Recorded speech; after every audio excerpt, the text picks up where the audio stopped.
Yo, what's up, fam? Hermon Allen here, and I'm not a chef, just a guy from Chicago, now in LA, who loves spicy yet tasty food.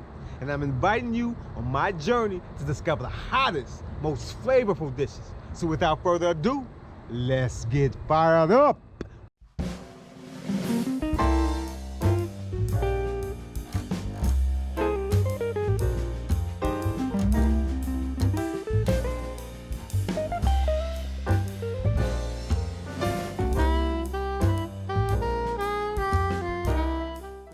Hey fam, Hermon Allen here with another segment of Fire It Up, and we're here in Albuquerque, New Mexico at the world famous El Pinto restaurant, where I hear the red chili strips and the green salad dressing will set your soul on fire. And you know I'm all about the fire. So my name is Doug, and the last name is Evil Sizer. It's a bit unusual and a bit long, but it's Doug Evil Sizer, and you're here at El Pinto Restaurant here in the North Valley of Albuquerque, New Mexico. A long established place, established back in 1962. So one of the oldest New Mexican restaurants around here in the state.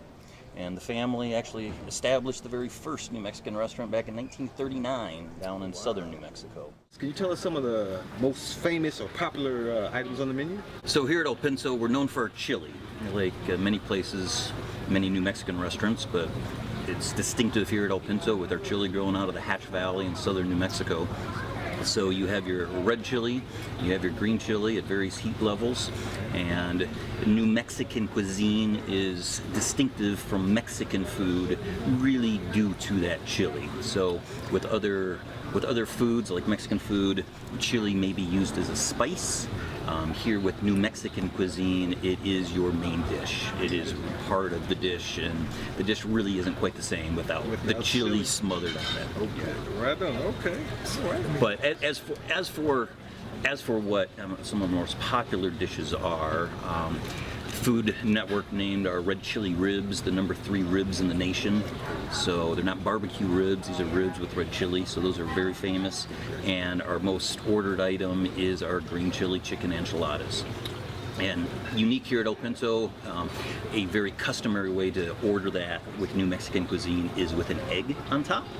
And we have 250 laying hens in the back of our property that lay all of our eggs. Why is the egg for those enchiladas? So why is the egg suggested for the enchiladas? It just adds an extra flavor, adds some more protein, just adds a very different twist that a lot of New Mexicans enjoy, and it's a very classic way to order your enchiladas. That is interesting. So brief information on eggs, because you're probably not an expert in them. Mm-hmm. That's what a normal egg looks like coming out. They don't need washed. There's nothing on them. In America, I don't know if you travel very much, you go in other parts of the world, you never wash your eggs. They're not refrigerated, I should say. In America, we refrigerate our eggs, and we do that because we have factory farms, and they got poop on them, so they have to be washed. Once you wash an egg, there's a membrane, micromembrane around it that allows the egg to breathe, and then after that you have to refrigerate it. Okay. So once you wash it, then it has to be refrigerated. So these eggs, right now, I can leave this on my shelf, perfectly fine, perfectly clean. It has the membrane coating? So as the membrane hasn't washed. So we have white eggs, brown eggs, green eggs, blue eggs. There's no nutritional difference between a brown egg and a white egg. Okay. So don't let them be suckered into that. You're buying more healthy brown eggs. Doesn't work that way. Oh. The only thing for a more nutritious egg is to buy a pasture-raised egg. Pasture-raised egg. That's the terminology you want to look for. Those have twice the omega-3s, half the cholesterol. They're super, super nutritious. Awesome. Thank you so much. Since El Pinto is known for its chili, is there any special ingredients or spices that you can tell us about that you may use in some of your dishes? Yeah, yes and no. Like our red chili ribs, it's very famous. We don't really disclose how we do that. But what is unique to El Pinto's chili is that we do grow this in the Hatch Valley, and with New Mexican cuisine, it is all about the flavor of the chili. So interesting for us is we also have millions of worms on our property that decompose a lot of our organic waste, and then we use that as the fertilizer on our chili, so we don't use antibiotics antibiotics or pesticides or herbicides or any of those type of things. So it's grown organically, which adds an added flavor to our chili. And it's all fire roasted and hand peeled, and the red chili is sun dried as well. So that's an old classic traditional way to process chili, which we still follow. Woo. It's called our scorpion salsa, made with the scorpion pepper. But don't be shy. See what you think. All right. Scorpion salsa. Made with the scorpion pepper. Has a very distinctive flavor. Oh my God.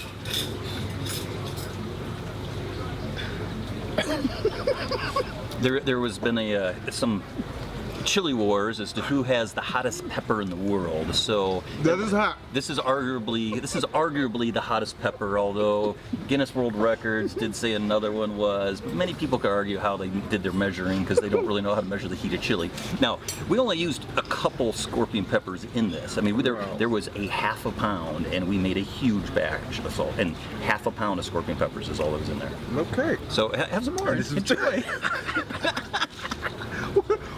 Well, I don't want to burn out too quick before I get to a main order. So I'm gonna have a few more bites and we're gonna adjourn. The heat comes on slow. Oh, you can see. The heat comes on slow. It's one of those things that you taste it and you're like, oh, that's not that bad, and you're like, I'm gonna have a little more, and then it starts hitting, and then it starts cupping on. Oh, but it is spicy. It's tasty. It's got a very distinct, and we made it so it was edible. I mean, nobody wants to eat a 1.2 million Scoville units pepper. I mean, ruin your whole appetite, the taste buds. So now when you go back to our regular medium salsa, you go, oh, all right, that's a little different. Man. I may have a little bit myself. It's been a while since I've had it. I think I'm gonna need a dab of water. Oh. Now. No milk? Yeah, you should know. Water doesn't help, just so you know. I know. I could use some milk. The only thing that helps are milk or maybe margaritas. You know what? I think you guys talked me into it. I'm gonna have to have a margarita as well. I'm over here doing it. You're not getting the beads? It's got some heat, huh? It does. You got some good heat. It's got some heat. It's got a good flavor though. I mean, the flavor is just tasty. like, it tastes good. It's tasty. I can't wait to put it on something. All right. The veggie enchilada. Oh, look at that. I'll be right with you. Thank you. One of the things when I was in prison, Okay.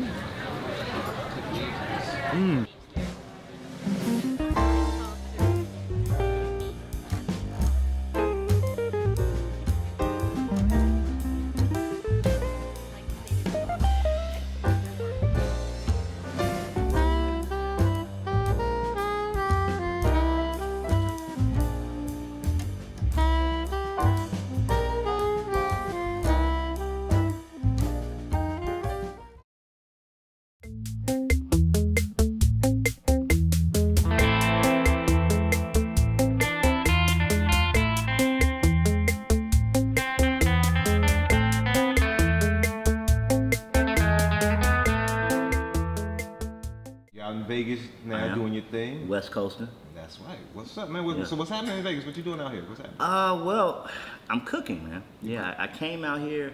I was doing that back at home. I was working with a couple companies, and I worked with Food for Thought and Sodexo.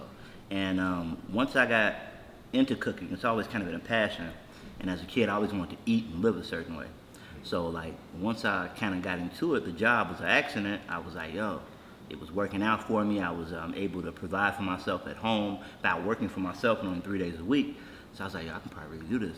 Professionally, I started cooking in 2009. 2009 is when I first started. I was washing dishes. My man B.I., God rest his soul, he was murdered. And he had called me like, yo, I got an opportunity for you to wash your dishes. He's like, I'll wash dishes the first 6 months, and now I am, he's ordering food. He was ordering food for the kitchen. So I went in, started washing dishes, working it out. And some of the cooks, man, they took a liking to me. The Mexican cats would peel melons, watermelons, cantaloupes. 100 melons and like 20 melons. So they was like, yo, one guy was like, you peel this melon, I'll show you how to do something else. I was like, Word. So I would practice. Wash dishes, one nothing be done, practice. Washing dishes, washing my ass off. Finally, I figured it out. Once I showed him I could do that, he then sent me to one of the other cooks. I was in the cold kitchen, Tanika Martinez. Wild Puerto Rican. She can cook her ass off. And Tanika started showing me little things like sauces. And there was another guy in the kitchen, my man Kamal. Kamal was a blood from St. Louis. That's who's cooking your food. Like, America is cooking your food. Like, the people that you might think are degenerates or you don't understand, that's flavor. Exactly. You know what I mean? And that's why your shit tastes so good. And that's what happened. Flavors Court, all right? Myself, Sharita LaShawn, which is, she does human resources, also one of the investors in our company. She's helped Flavors a lot. You know, she's helped us grow a lot. This is part of the segment, man, where we getting down to the meat. You know, the grits. What are you gonna prepare for us today? We're gonna do, we're doing a puree, right? And we already got it. So this is gonna be kind of dope too, because it's easy to put together when you got the right ingredients, and that's really like my main things. Easy steps. We've got a carrot ginger puree, okay? I'm gonna season that with some ground turmeric, fresh saffron, coriander, what I got? Chile pasado, chile areños, they're ground chilies, and then I got something else that I can't tell you. All right, I'm gonna use that as a base, okay? And we're gonna base it with the puree, and then I got a nice little medallion for you. Nice little pepper. We peppered the size of it. Got a nice little filet mignon, nice tender piece. Salt and pepper, they're staples. You need them. Okay. You know, it's kind of like before you can paint the car. You know, you gotta prime it. Yeah, the prep. So I assume this is the salt. Iodized salt as well. Oh, iodized. Yeah, non-iodized salt could be used. It's great for like garnishing or dressings, but you're not getting the same vitamin content in it. Okay. So yeah. The good thing about this is you can be a 30-minute chef, man. It doesn't take a genius to do this. All right. The soup is pretty much the base is right here. What we need to really master is the seasonings, how much of what and what we're gonna put in there. This is organic. Organic meaning it's with no dairy. Okay. No dairy, no gluten. It's cashew based. Just like they have cashew butters, cashew cheeses. It's another way to still get the same taste that you used to get out of dairy products, but from non-dairy items. All right. The cashew is your friend. Cashew makes milk. They do, see? For the vegans, see? Vegan, no gluten. And it's only 120 calories. That's not per serving. That's the entire box, my friend. Okay. You know, so we have the Right Up Pacific. Is an awesome brand, the only one I use. They're ready to go. And then I got some olive oil that I've been kind of messing with here. That's great. You know, you don't really have to use olive oil. I like it. I like olive oil or either coconut oil. Again, if I can't eat it, I don't want to. If I don't want to put it on my body, I can't eat it. And if I can't eat it, I shouldn't be putting it on my body. That's how I feel. Put it this way. Turmeric. So you got the turmeric. Okay. Get a little bit. Yes. The curry. The curry is definitely needed. That's what's going to bring it all together for us. Okay. See how you're getting that gold color in there? I do. There we go. So I'm gonna wait before we drop the saffron in. You know, sometimes when people make soups, they'll use cornstarch. Now that's cool, but if you keep putting that cornstarch in there, right? Even though the color will be the same, you know what I'm saying? Because you can as long as you mix it right, it still has that starchy flavor, so you got to re-season it. But if you use like a plant-based protein that's already in a powder form, you can still thicken it up a little bit and add something to it instead of just using cornstarch as filler. All right, put it in there. All right. So how long would you say that we're searing it? Well, you know, maybe sometimes maybe like a minute and a half on each side. I don't really want it to cook like that. Like what we want to do is just to get a nice brown on like a quarter of both sides, and then that to brown up for you. Kind of half cover it. Hey, babe. All right. There we go. This is going good. Should be done in a second. All right. There we are. See, if we'd have just dumped this in there and turned it up, we would have lost so much more soup, and everything would have just been stuck to the bottom. This is the chimichurri sauce, okay? Chimichurri. Chimichurri. Now, normally they use, you can use parsley, but we use cilantro. I use tarragon and dill, apple cider vinegar, lemon, lime, and secret ingredient. I did a cranberry dressing, a cranberry cherry dressing that I mixed in. That's why you get that redness to it, and just a hint of sweet. And I taste all of that. There you go. Now, Everything he named, I taste there it you all. go. All right, so now we're gonna drop the saffron in, right? Finally, Man. All things that you can grow in your yard. You know, a lot of times we feel so disconnected from these foods, but it's not like that foreign. It's not like, oh my God, what is that? And why I gotta go to some ridiculous restaurant and spend like $400 every night to eat that? You know, you don't. You know, if we educate ourselves on, you know, what our body needs and what our taste palates are, man, we can do so much. All right. See that? All right, let's roll. The idea is for this to be a bed for the steak. Nice, okay. This is the heat right here. We build it up. We build it up. So we stack it like this so it enables you to taste everything piece by piece. All right.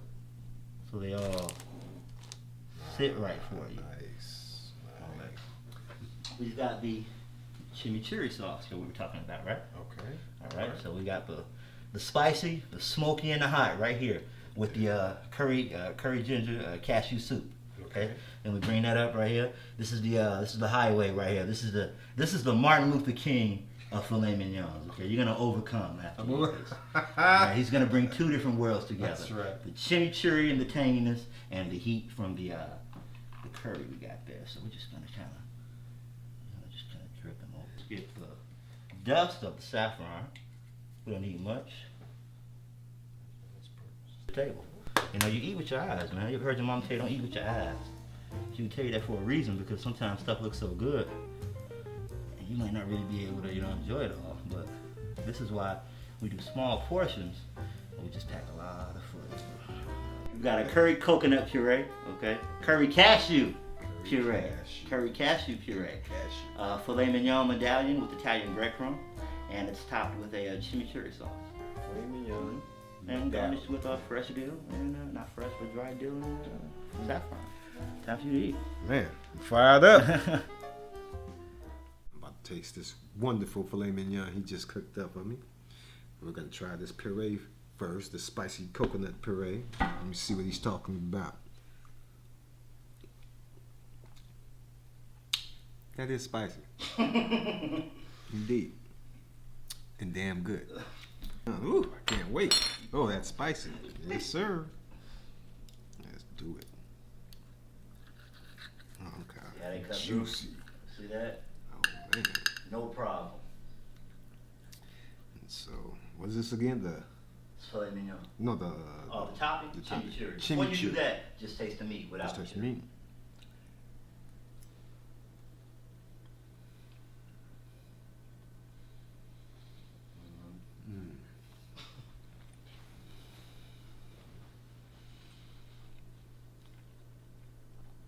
Yes. Yes, my man. All right. Turn this shit up. I am devouring this like a predator. He really did his job on this. My man.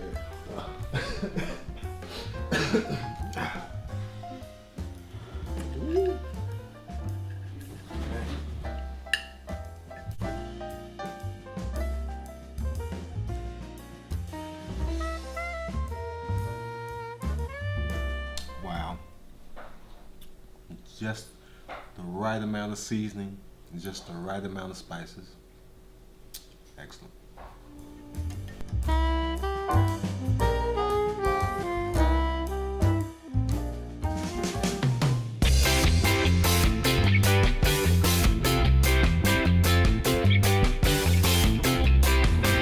Welcome to Ruthie's Caravan Kitchen. Let's get fired up.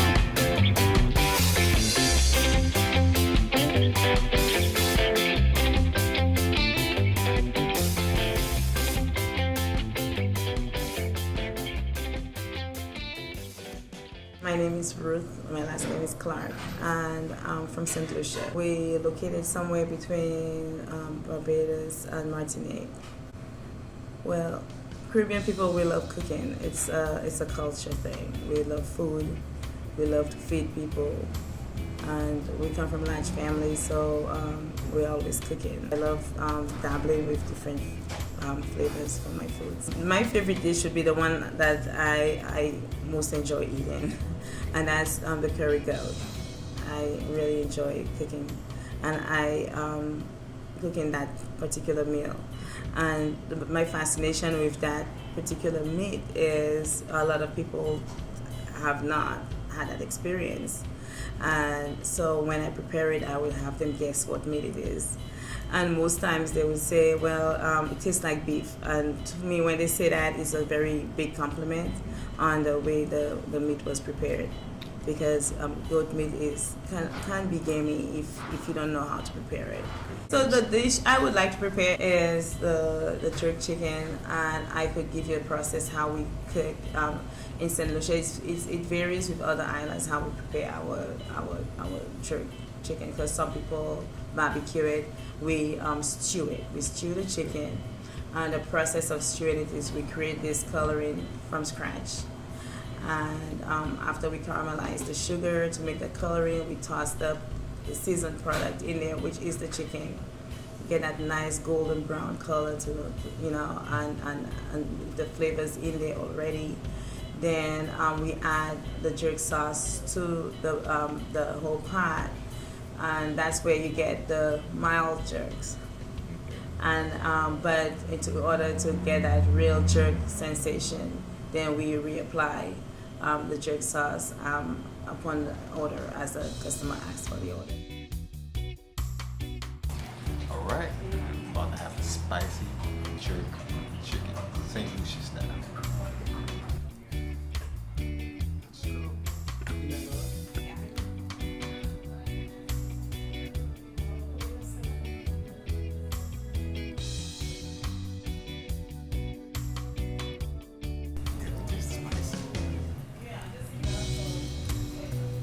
People want spicy. People don't want spicy.